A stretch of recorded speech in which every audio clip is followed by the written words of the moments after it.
Hello, and thank you for joining me. I'm Christopher Duquette of Christopher Duquette Fine Jewelry Design, and this is another installment of our video series on fine jewelry. Today, I would like to answer the perennial question of how is the stone stay in my ring? Now I'm going to do a quick sketch of how a stone is held in place. And this is really the easiest way to see it on paper so you can understand the principles. Here's our stone, beautiful ideal cut diamond. And what we want to do is hold the stone above and below. And it has to be held at least 90 degrees apart and from the top and bottom. And so if this was the wall of the setting, we would cut a chamfer in here, a groove, to fit the edge of the stone, put this close to the stone, and then bend it over so that now we would have a setting. So here's our groove, here's the stone holding it in place, and then this part is filed and formed so you really don't see the work that took place ahead of time, you just see it being held in place very nicely and apparently effortlessly. And that's the whole idea. And it's the same in all the different setting styles. In fact, this is a finished prong setting, and if you look very carefully, you can see the groove that was cut just like this right in the edge of the stone here, right there. And that's cut in all 4 prongs in this case. Now we're at the bench, and we are going to attempt to set a stone into a ring. The ring is made, and the stone setting is actually one of the final components of it. All the metal work is done.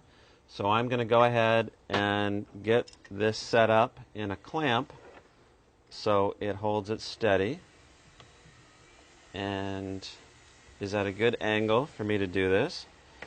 And then I'm going to use a flex shaft with a heart burr to cut the groove that we just saw.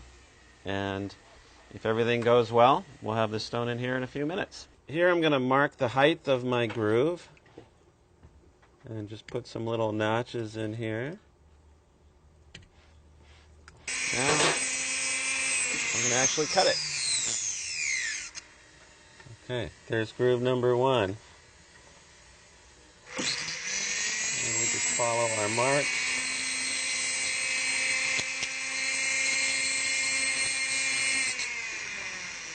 Try to slip our stone in place. And ideally the stone just sort of snaps in place, and there it goes. Nice little snap. If you can watch this now, as I squeeze, the prong is coming over the edge of the stone. Here we go. That's it. You want to push hard enough to move the metal, but not so hard that you break the stone. So now we have the prongs folded over. It's time to clean them up and make them look beautiful. So we kind of go around the shape a little bit, soften that up, and we're going to file them down. I can actually use another tool called a cup burr, and that gives it a nice round shape.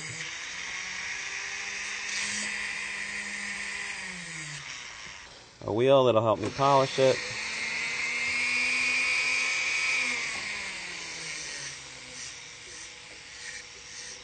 Okay, so the stone is now set. It's ready for a final polish.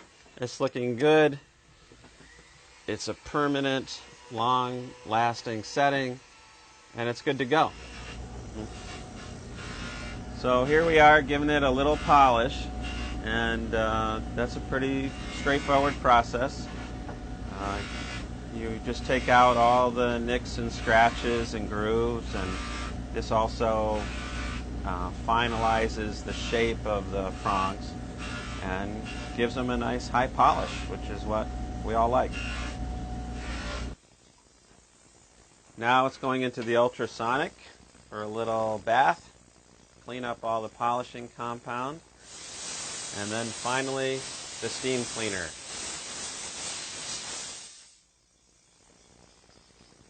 Here we are. You got this. That's it.